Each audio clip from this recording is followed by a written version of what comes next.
বিগত তৃণমূল সরকারের আমলে একাধিক ঘটনায় নির্যাতনের শিকার হয়েছেন নারীরা। তা সত্ত্বেও প্রশাসনের তরফ থেকে কোনো রকম কঠোর পদক্ষেপ গ্রহণ করা হয়নি।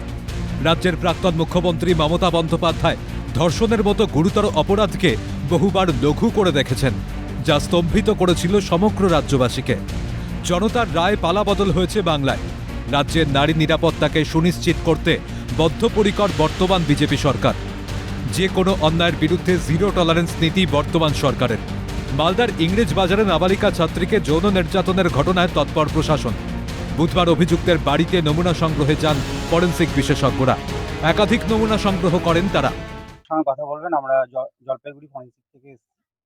তো আমাদের টিম দেখতেই পাচ্ছেন, আমাদের নমুনা সংগ্রহ করা হয়ে গেছে। বাদবাকি যা হবে আফটার এক্সামিনেশনই বলা যাবে। বর্তমান বিজেপি সরকারের আমলে রাজ্যে ভরসা ইন, ভয় আউট। বিগত তৃণমূল সরকারের আমলে অপরাধীদের বিরুদ্ধে সোচ্চার হলে তার কণ্ঠরোধ করা হতো, তাই প্রতিবাদ করতে ভয় পেতেন সাধারণ মানুষ। বর্তমান বিজেপি সরকারের আমলে নিজের মত প্রকাশের গণতান্ত্রিক অধিকার ফিরে পেয়েছেন জনতা। মালদার ইংরেজ বাজারে নাবালিকা ছাত্রীকে যৌন নির্যাতনের ঘটনায় অভিযুক্তের যথাযথ শাস্তির দাবি তুলেছেন স্থানীয় বাসিন্দারা। তারা বর্তমান বিজেপি সরকারের আমলে সুবিচার পাওয়ার আশা রাখছেন। ভালো না, কি একটু ওর নজরটা খারাপই। 4টা বিয়ে হলো। 4টা বিয়ে? হ্যাঁ, তো দু সংসারের সংসারের 2টা ছেলে মেয়ে, আর 4 দিন 5 দিন হলো একটা মেয়ে হয়েছে, আর আগলা সংসারের একটা ছেলে আছে। তারা কি এখানে একসঙ্গে থাকতো? না, কেউ নাই, আপনার সব বাপের বাড়ি।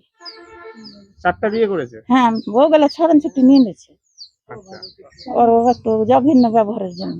আচ্ছা, বউদের উপরে অত্যাচার করতো? হ্যাঁ, বউদের উপর অত্যাচার। আপনারা কি তাহলে শাস্তি চাইছেন ছেলেটার? হ্যাঁ, আমরা শাস্তি চাইছি। ওটুকা বাচ্চার যদি ওই এরকম করতে পারে, তোকে শাস্তি চাবই তো। বিজেপি সরকারের আমলে রাজ্যে প্রতিষ্ঠিত হয়েছে আইনের শাসন, তাই অন্যায়ের সঠিক বিচার পাওয়ার আশা করতে পারছেন সাধারণ মানুষ। করুণাময় সিংহের রিপোর্ট, ক্যালকাটা নিউজ।